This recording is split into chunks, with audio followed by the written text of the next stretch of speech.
Welcome back. Well, now is the perfect time to take those home workouts outdoors, take the dog on a longer walk, or play pickup games after work. But anybody who's physically active knows that they run the risk of sports injury. And that's why we're here today at Pride Sports Medicine in Fresno. I'm here with Dr. Mario Gutierrez and Dr. Gabriel Carpio. So thanks for bringing me out here. It's making me feel a little nostalgic because I am a washed-up athlete, so I have a lot of reasons to come see you. But when I think of sports medicine, sometimes, me and others included, we think of professional athletes. Sure. But that is not always the case. So who do you guys serve? What's the purpose of primary care sports medicine?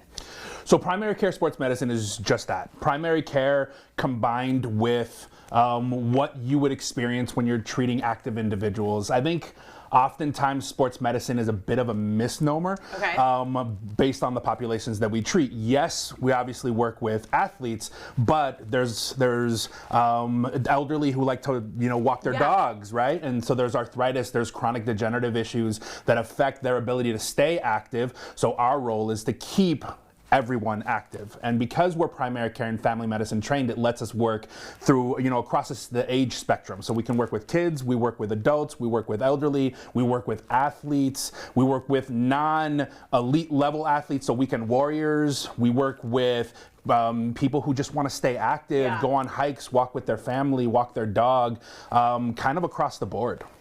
You almost said non-athlete, which is what I like to call my sister sometimes. So people who are just generally active, correct, they might want to come see you. What types of injuries, what types of ailments, who might come see you?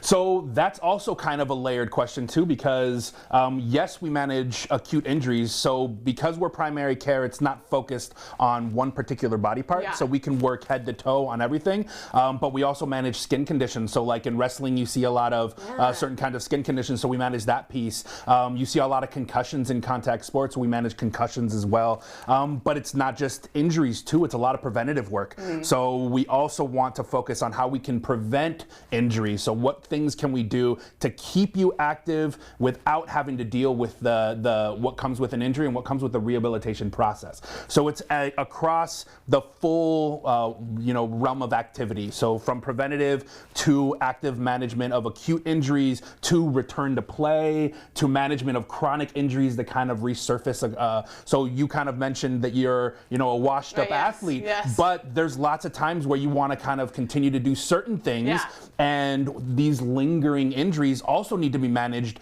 to prevent further injury. So that's kind of what we like to focus on. I need you because I have a reoccurring problem with my back. Come check us out. I gotta get that strengthened. I gotta get this core strengthened. I need somebody who knows what they're doing to tell me what to do. Absolutely. So something that I thought of that I sort of had a problem with when I was in high school, and so I wish you guys had been around, is performance issues. Sure. So me and my dad were trying to find doctors who could help me, if I was not performing at my top level, figure out what I was doing wrong or what was going on in the body. Sure. Do you ever do things like that? Yeah, absolutely. So it's a big part of what we do is kind of discussing what your goals are. So say you're training for like a marathon. How can we make it so that the training makes sense? Right. So that you don't get injured while you're training and then you can perform at your best. We also have an athletic trainer in-house who works with those specific things. So we can kind of identify errors in mechanics, right? Yeah. So are you running as effectively as you should? Are you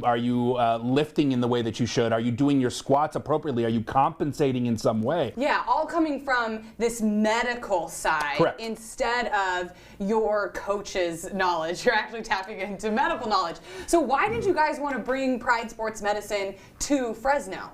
Well, we thought Fresno was a good location given the patient demographics that we're looking to serve. I think a lot of the times people think Fresno and specialty care, sports medicine care isn't something you really think about. And so talking to Dr. Carpio, trying to really coordinate to see what would be an ideal location, we decided on Fresno, specifically Central Fresno for the same reason. A lot of the time some of those specialty services aren't available in this area. And so given our backgrounds, our training, what we were hoping to build, we thought that, with some of those limited resources in the area, being here specifically first between Ashland Shields would be ideal for us. Well, a lot of people, I've lived all over California, and a lot of people are very surprised at the athletic programs in Fresno and Clovis and in the Central Valley. I mean, we start playing tackle football in like 3rd grade. And so sports are a really big deal here in this community, and we're really good at them. Absolutely. You know, we win lots of championships, we go to state a lot, and so that's a really good area to get patients early so that they can be healthy for the rest of their life, and they don't have to be washed up athletes. What's the goal for Pride Sports? How do you want to fit into the community? I think in regards to that I think the overall goal is that access. Yeah. Making it equitable, making sure not only certain patient demographics have that access to specialty care, and to go back to me growing up. So I'm a Central Valley native. Growing up, we didn't have that access. Right. And so, you mentioned the talent that comes out of Fresno. There's no reason why those same athletes shouldn't have access to that care early on in their careers. Yeah, and I think, if you just have a God-given talent for sports, but you don't have somebody who's there next to you from a medical background saying, well, this is how you can hit your peak. This is what you need to do, and you know that service is there, you might not pursue sports later on in life. But that's why Pride Sports Medicine is here, so that we can help support the athletic community, even if you are washed up like myself. But you can't do it without a team. And you mentioned your athletic trainer a little bit earlier. That's who I need to talk to. We're going to talk to her right now. All right, so now I'm here with Natalie Davila, ATC. So I love meeting people with letters after their name. Explain what the letters after your name mean. Certified athletic trainer. So it just pretty much stands for someone who went to a bachelor's or master's program and then got the certification to become an athletic trainer. So how does athletic training factor into a medical practice like this? So I think the biggest thing first is that high schools, colleges, universities, all of that have an athletic trainer on the sideline, so they're like the first responder in a sense. Yeah. And so then they work with the physician, and so they have that connection, and so athletic trainers kind of are there to prevent injuries, diagnose, rehab, and just evaluate them in a whole sense. And so it's just kind of like bridging that together. So how much of your work factors into actual patient outcomes?